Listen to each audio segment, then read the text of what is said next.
Selamat pagi Bu dosen dan teman-teman. Kami dari kelompok 5, pada kesempatan kali ini kami akan membawakan materi mengenai kemiskinan dan distribusi pendapatan. Sebelum kami mulai presentasi, kami akan memperkenalkan diri terlebih dahulu. Saya di sini Komang Oke Ananda Saputra dengan NIM 073, adapun dua rekan saya yang bernama Angga Prasetya Putra dengan NIM 088 dan Iputu Gede Dharma Putra dengan NIM 051. Sebelum mulai presentasi, di sini presentasi pertama akan dibawakan langsung oleh saya sendiri. Analisa mengenai indeks dan perkembangan distribusi pendapatan. Para ekonom membedakan dua ukuran pokok distribusi pendapatan. Kedua ukuran tersebut adalah distribusi ukuran, yakni besar atau kecilnya bagian pendapatan yang diterima masing-masing orang, dan distribusi plus fungsional atau distribusi kepemilikan faktor-faktor produksi. Dari dua jenis distribusi pendapatan ini, kemudian dihitung indikator untuk menunjukkan distribusi pendapatan masyarakat. Berikutnya ada distribusi pendapatan ukuran. Distribusi pendapatan perorangan atau distribusi ukuran pendapatan merupakan ukuran secara langsung menghitung jumlah pendapatan yang diterima oleh setiap individu atau rumah tangga. Cara mendapatkan pendapatan itu tidak dimasalahkan, yang diperhatikan di sini adalah banyaknya pendapatan yang diterima oleh seseorang, entah hasilnya dari atau sumbernya dari mana, entah dari gaji atau dari hal lain seperti bunga tabungan, laba hasil sewa, atau hasil dari warisan.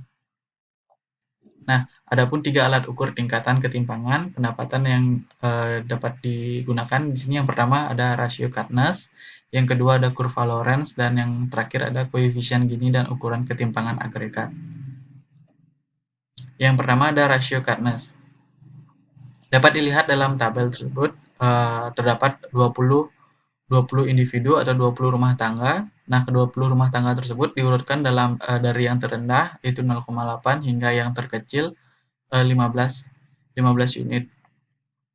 Nah, dalam tabel tersebut dijumlahkan semuanya individu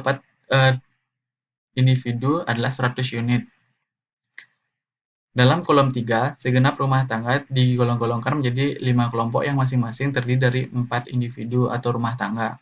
Kuintil pertama menunjukkan 20% populasi terbawah pada skala pendapatan. Kelompok ini hanya menerima 5% dari pendapatan nasional total. Kelompok kedua, yaitu individu 5-8, menerima 9% dari pendapatan total. Dengan kata lain, 40% populasi terendah, yaitu kuintil 1 dan 2, hanya menerima 14% dari pendapatan total, sedangkan 20% teratas, yaitu kuintil kelima, dari populasi menerima 51% dari pendapatan total.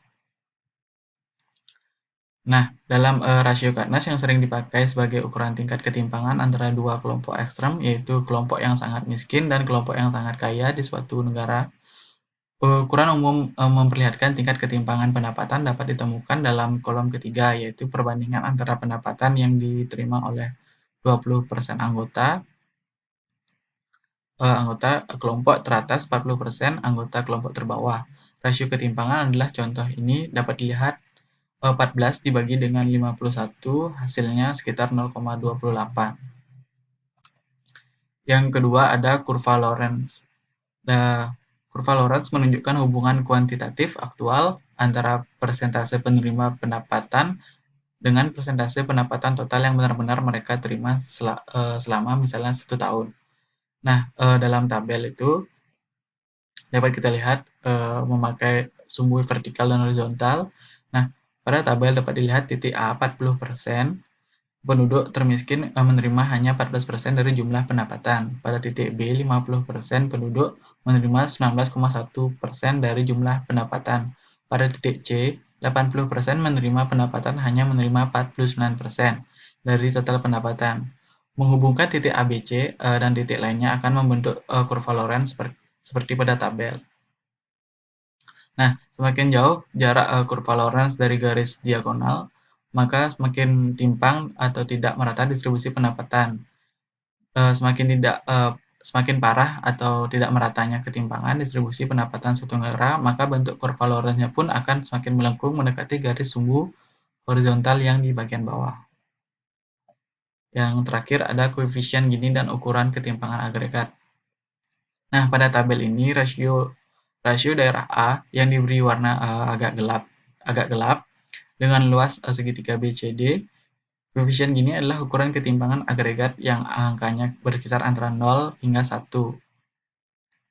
Pada prakteknya, koefisien gini untuk negara-negara yang derajat ketimpangannya tinggi berkisar antara 0,50 hingga 0,70, sedangkan untuk negara-negara yang distribusi pendapatannya relatif merata, angkanya berkisar antara 0,20 hingga 0,35.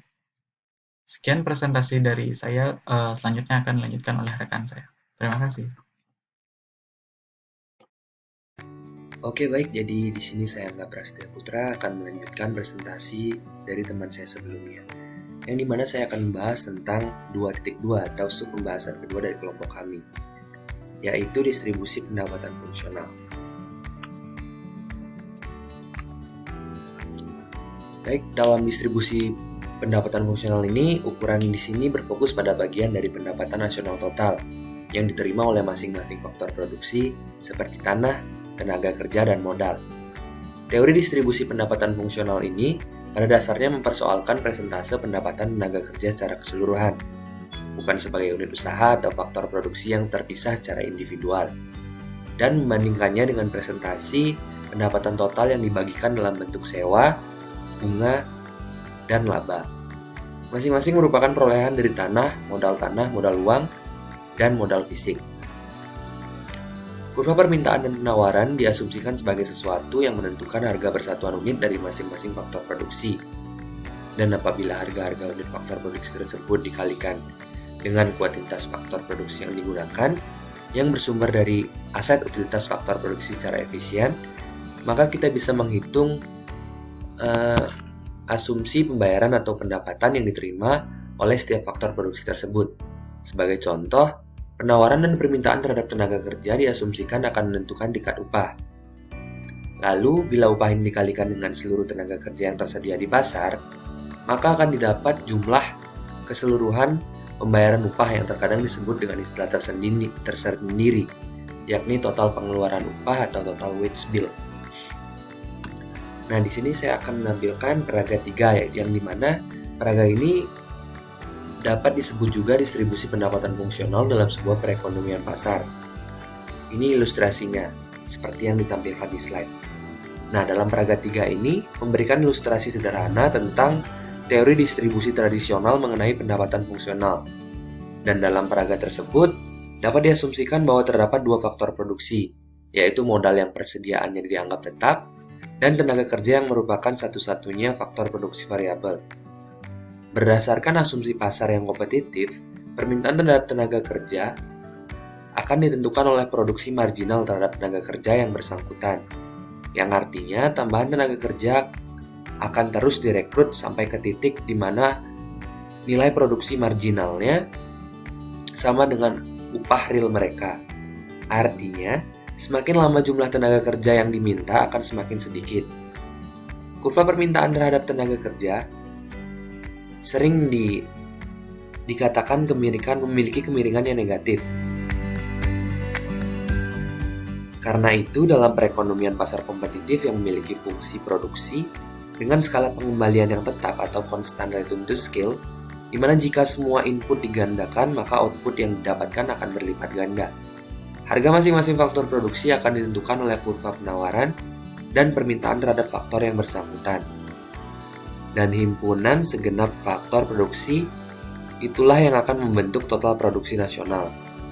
Pendapatan didistribusikan menurut fungsinya sehingga tenaga kerja menerima upah, pemilik tanah menerima sewa, dan pemilik modal menerima laba. Ini merupakan sebuah teori yang rapi dan logis karena setiap faktor menerima pembayaran atau pendapatan sesuai dengan kontribusi mereka pada output nasional, tidak lebih dan tidak kurang. Tetapi peraga 3 ini memiliki relevansi teori fungsional yang kurang tajam karena tidak memperhitungkan pentingnya peranan dan pengaruh kekuatan-kekuatan di luar pasar yang menentukan harga faktor-faktor produksi. Sekian dari presentasi saya, akan dilanjutkan oleh teman saya.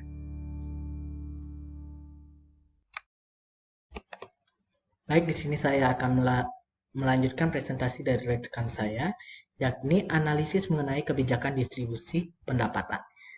Nah, adapun kebijakan yang telah diambil yang dipercaya dapat memperbarui distribusi pendapatan dan juga memerangi kemiskinan adalah yang pertama, perbaikan distribusi pendapatan fungsional melalui serangkaian kebijakan khusus yang dirancang untuk mengubah harga-harga relatif faktor produksi. Adapun pengaplikasiannya ada dua jenis kebijakan, yaitu yang pertama adalah upah buruh, di mana pemerintah menetapkan upah minimum nasional dan juga regional pada setiap daerah mengenai produksi ataupun hal lainnya yang bersangkutan dengan buruh.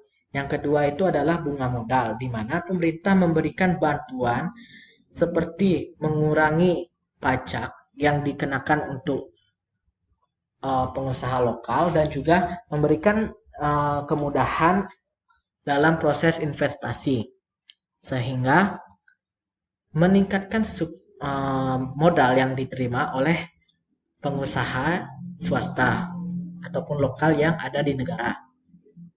Nah, yang kedua itu adalah perbaikan distribusi ukuran melalui redistribusi progresif kepemilikan aset. Yang mana pada kebijakan ini ada dua jenis aset, yaitu aset fisik dan juga sumber daya manusia. Aset fisik itu terdiri dari tanah, terus modal finansial, dan juga yang lainnya. Sedangkan sumber daya manusia itu adalah pendidikan dan juga kesehatan. Nah, dalam aset fisik, pemerintah telah mengeluarkan kebijakan yang diatur dalam Undang-Undang Agraria mengenai pembatasan kepemilikan tanah atas tanah. Dan juga untuk kebijakan lainnya pada sumber daya manusia, yakni seperti pemberian bantuan seperti beasiswa bagi mahasiswa maupun siswa maupun belajar lainnya yang kurang mampu, dan juga pemberian asuransi kesehatan yang diadakan oleh pemerintah untuk menunjang kesehatan masyarakat yang ada di bawah kekuasaannya. Kebijakan yang ketiga yaitu pengurangan distribusi ukuran golongan atas melalui pajak yang progresif. Yang dimaksud di sini itu seperti peringanan atas pajak untuk yang kurang mampu. Dalam penerapannya itu seperti pajak penghasilan, perorangan, dan pajak progresif yang dimiliki oleh perusahaan. Nah, dan kebijakan terakhir itu adalah pembayaran transfer secara langsung dan penyediaan berbagai barang dan jasa publik. Yang mana seperti yang kita lihat pada masa pandemi ini, kita menerima bantuan dari pemerintahan, baik itu secara tunai maupun berupa barang ataupun jasa kesehatan. Nah, ini adalah kebijakan-kebijakan yang dikeluarkan dalam menanggulangi kemiskinan. Nah, sekarang kita lanjut pada subbab berikutnya, yaitu mengenai analisa mengenai kemiskinan dalam aspek dan kebijakan. Nah, untuk mengukur kemiskinan absolut yang digunakan sebagai tolak ukur angka kemiskinan yang ada di sebuah negara, tapi sebelum itu kita juga harus mengerti kemiskinan absolut itu apa. Kemiskinan absolut adalah kondisi di mana seseorang hidup di keadaan kesengsaraan absolut manusia atau di bawah standar minimum kemiskinan yang ditetapkan negara ataupun dunia. Nah, untuk menghitungnya, para peneliti itu menggunakan total jurang kemiskinan sebagai alat ukurnya. Dan indeks yang digunakan dalam menghitungnya itu adalah total poverty gap. Nah, yang mana seperti rumus yang ada pada grafik, di atas grafik, kita bisa membandingkan dua negara menggunakan rumus tersebut. Pada negara A itu terlihat lebih landai, sedangkan negara B itu miring, yang mana menandakan bahwa jurang kemiskinan yang terjadi di negara A itu lebih besar daripada di negara B, yang mana jurangnya itu lebih kecil. Nah, untuk mengukur rata-rata per kapita, kita dapat menggunakan rumus yang dikenal dengan APG atau Average Poverty Gap. Yang mana rumusnya adalah TPG atau Total Poverty Gap dibagi H. Dan untuk mengukur ukuran kekurangan pendapatan dapat menggunakan rumus NPG atau Normalized Poverty Gap, yaitu APG atau Average Poverty Gap dibagi YP. Nah, YP yang dimaksud sini adalah garis kemiskinan. Sedangkan H yang sebelumnya adalah banyaknya orang dalam kemiskinan. Nah, di sini ada beberapa kriteria untuk ukuran kemiskinan. Yang pertama itu ada anonimitas dan independensi. Yang dimana artinya ukuran cakupan kemiskinan tidak boleh tergantung pada orang miskin atau apakah negara tersebut mempunyai jumlah penduduk yang banyak atau sedikit. Yang kriteria kedua itu tentang monotonisitas, yang dimana bisa dilihat jika Anda memberi sejumlah uang kepada orang yang berada di bawah garis kemiskinan, jika semua pendapatan yang lain tetap, maka kemiskinan yang terjadi tidak mungkin lebih tinggi daripada sebelumnya. Jika ukuran kemiskinan selalu lebih rendah setelah pemberian transfer tersebut, nah, sifat ini disebut monotonitas yang kuat atau strong monotonicity. Yang ketiga itu adalah sensitivitas distribusional, yang mana jika Anda mentransfer pendapatan dari orang miskin ke orang kaya, maka akibatnya perekonomian akan menjadi lebih miskin. Nah, untuk memenuhi ketiga kriteria ini, ada pun indeks yang digunakan untuk mengukur tingkat kemiskinan sesuai dengan kriteria ukuran kemiskinan adalah indeks Foster-Greer Thornburg atau yang disingkat dengan FGT, yang lebih dikenal dengan P alpha. Nah, yang berikut adalah rumus yang digunakan dalam menghitung P alpha. N yang dimaksud di sini adalah total dari populasi yang ada, sedangkan yang lainnya sesuai dengan rumus yang sebelumnya. Nah, cakupan kemiskinan absolut. Nah, cakupan kemiskinan absolut itu bisa kita lihat dengan membandingkan jumlah penduduk miskin pada tahun sebelumnya dengan jumlah penduduk miskin yang ada sekarang. Jika kita mengambil contoh, ini adalah tabel dari persentase penduduk miskin yang ada di Indonesia pada saat tahun 1976 sampai tahun 1999. Nah, pada tahun 1976 angka kemiskinan mencapai 40,08%. Dan pada tahun 1978 ini menandakan terjadinya penurunan jumlah penduduk yang dalam kondisi miskin, yakni dari 40,08% menjadi 33,31%. Dan seterusnya sesuai dengan pertumbuhan ekonomi yang terjadi dan penerapan kebijakan yang efektif. Jika kita lihat dari tabel ini, kita bisa melihat pada tahun 1998 itu terjadi kenaikan yang cukup tajam untuk penduduk miskin karena terjadinya krisis keuangan pada saat itu. Ini menandakan bahwa kebijakan yang diambil pada saat itu kurang tepat dan mengakibatkan terjadinya krisis finansial. Berikutnya itu adalah pertumbuhan dan kemiskinan. Nah, apa sih hubungannya pertumbuhan dan juga kemiskinan? Ini adalah 5 alasan yang diungkapkan oleh penelitian yang mengungkap bahwa kebijakan dalam mengatasi kemiskinan itu tidak menghambat laju pertumbuhan suatu negara, melainkan itu menjadi sebuah pemacu untuk meningkatkan pertumbuhan ekonomi dari negara tersebut. Alasan pertama itu adalah kondisi kemiskinan yang meluas mengakibatkan turunnya pendapatan per kapita negara. Hal ini terjadi karena bila kondisi kemiskinan terus berlangsung, maka kondisi masyarakat itu akan lebih memburuk dan juga pendapatan mereka akan ikut menurun juga karena kondisi mereka yang semakin menduruk dan tidak bisa melakukan aktivitas dengan baik dan efisien. Nah, yang kedua itu pemikiran empiris mengenai orang kaya di negara miskin. Orang kaya di negara miskin itu tidak terlalu terkenal akan hematnya mereka ataupun penyumbangan dana terhadap negara daripada negara-negara maju yang ada. Sedangkan alasan yang ketiga itu adalah pendapatan rendah dan kesehatan yang buruk menurunkan produktivitas. Dengan adanya kemiskinan yang masih melanda dengan tingkat kemiskinan yang tinggi, otomatis pendapatan yang diterima oleh orang masyarakat tersebut pastinya rendah.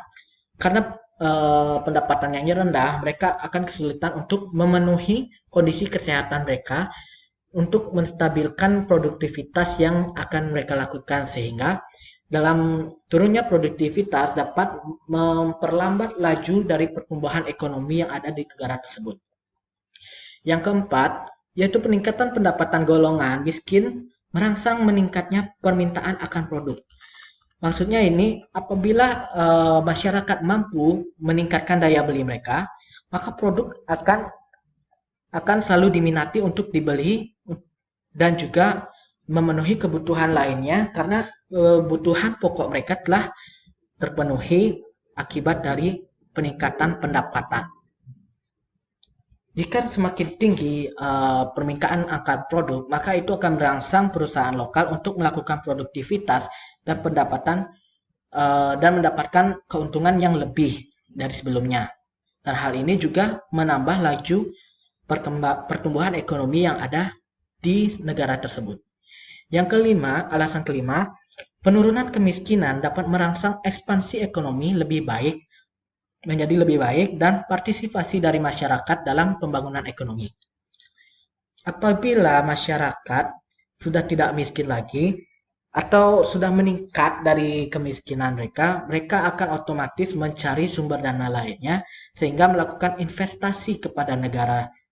Misalnya tergabung dalam sebuah perusahaan besar karena memiliki dana yang berlebih dari kebutuhan yang mereka keluarkan, mereka akan melakukan investasi kepada perusahaan tersebut sehingga meningkatkan produktivitas serta kegiatan ekonomi lainnya, sehingga hal ini membantu negara dalam membangun fasilitas maupun hal lainnya dalam negara tersebut. Nah, terima kasih karena telah mendengarkan presentasi dari kelompok kami. Mohon maaf bila terjadi banyak salah kata dan sampai jumpa.